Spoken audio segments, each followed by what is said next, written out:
Akhirnya Lesti jujur tentang kehamilannya.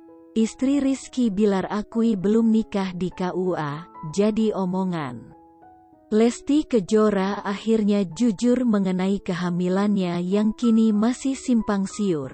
Banyak spekulasi tentang waktu kehamilan istri Rizky Bilar tersebut. Sempat menjadi omongan, Lesti Kejora akhirnya mengungkap pengakuan kepada Aurel Hermansyah. Diakui istri Rizky Bilar tersebut, ia kepikiran karena belum menikah secara negara.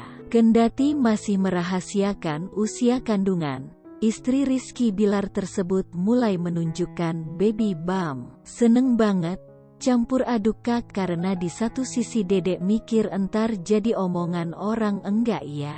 Cuma ya udahlah kan dedek yang tahu dan suami yang tahu, papar Lesti.